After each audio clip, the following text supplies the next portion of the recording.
আজি মহাপুৰুষ শ্ৰী শ্ৰী মাধৱদেৱ গুৰুজনাৰ 535 সংখ্যক জন্মোৎসৱ পুৱাৰে পৰা হৰিনামৰ ধ্বনিৰে মুখৰিত ৰাজ্যৰ সত্ৰ নামঘৰ ঢেকীয়াখোৱা বৰ নামঘৰতো দিনজোৰা কাৰ্যসূচীৰে উদযাপন গুৰুজনাৰ জন্ম জয়ন্তী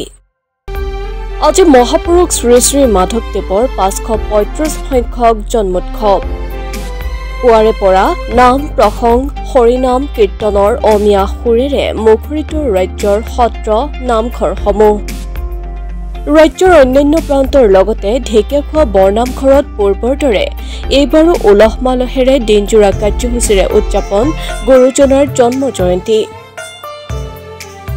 পুৱা উষা কীৰ্তন অক্ষয় বন্তিত তেল অৰ্পণ নাম প্ৰসংগ দিহানাম আদি বিভিন্ন কাৰ্যসূচীৰ পাছতে সমূহ ৰাজ্যৰ সহযোগত ভাগৱত ভ্ৰমণ আৰু সাংস্কৃতিক শোভাযাত্ৰা বাহিৰ কৰা হয় উক্ত কাৰ্যসূচীত ঢেকীয়াখোৱা অঞ্চলৰ ৰাজ্যৰ লগতে সমগ্ৰ উজনি অসমৰ বহুসংখ্যক ভকত বৈষ্ণৱে অংশগ্ৰহণ কৰা পৰিলক্ষিত হয় ইপিনে সাংস্কৃতিক শোভাযাত্ৰাৰ পাছতে মূল নাম আৰু তাৰ পাছতে এক ধৰ্মলোচনী সভা কৃতি ছাত্ৰ ছাত্ৰীক সম্বৰ্ধনা তথা মহাপুৰুষজনাৰ অমৰ সৃষ্টিৰাজিৰ চৰ্চা আৰু নিশালৈ ভাওনা প্ৰদৰ্শনৰ ব্যৱস্থা কৰা হৈছে বুলি জানিব পৰা গৈছে মহাপুৰুষ শ্ৰী শ্ৰী মাধৱদেৱে 1450 শকত এগছি গুৰুবন্দী জ্বলাই এই পবিত্ৰ তীৰ্থক্ষেত্ৰ প্ৰতিষ্ঠা কৰিছিল তেখেতৰে আজি 535 সংখ্যক জন্ম জয়ন্তী আমি উদযাপন কৰিবলৈ লোৱা হৈছে উষা কীৰ্তন নাম পাঠ যোগান ভাগৱত সহ সাংস্কৃতিক শোভাযাত্ৰা আৰু কৃতি ছাত্ৰ ছাত্ৰীসকলক অভিনন্দন অনুষ্ঠান আৰু ৰাতিলৈ সংগীত মহাবিদ্যালয়ৰ ছাত্ৰ ছাত্ৰীসকলৰ দ্বাৰা লক্ষ্যযোগ্য ভাওনাৰে আমি উক্ত কাৰ্যসূচী সামৰণি মাৰিম আৰু সকলো ৰাইজৰ পৰা আমি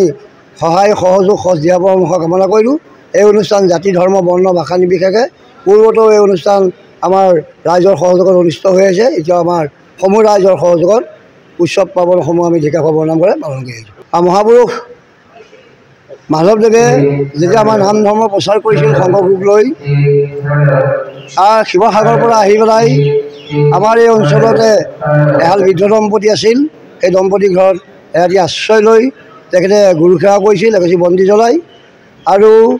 তেখেতক এই বুঢ়া বুঢ়ীয়ে বুজি অন্ন খুৱাইছিল ঢেকীয়া শাকেৰে আৰু ঢেকীয়া শাক খোৱাৰ কাৰণে এই গাঁওখনৰ নাম আমাৰ ঢেকীয়াখোৱা হ'ল আৰু বুঢ়ীয়ে যি দিহা কৰি দিছিলে তাৰ কাষলৈ বৈ যোৱা নৈখন আমাৰ বুঢ়ী দিহা হ'ল আৰু 4টি বৰগছক খুঁটি মাৰি তেখেতে আমাৰ সীমা নিৰ্ধাৰণ কৰিছিল আচলতে সীমা নহয় তেখেতে সেই সময়তে আমাৰ দেশখন যে আমাৰ সেউজীয়া কৰিব লাগে বৃক্ষ ৰোপণ কৰিব লাগে সেই কাৰ্যসূচীও তেখেতে কৰিছিল তাৰে এজোপা গছ আমাৰ সংৰক্ষণ কৰি ৰাখিছোঁ আৰু ভৰি ধোৱা মহাভোগ আমি সংৰক্ষণ কৰি ৰাখিছোঁ আৰু অক্ষয় বন্তি গছি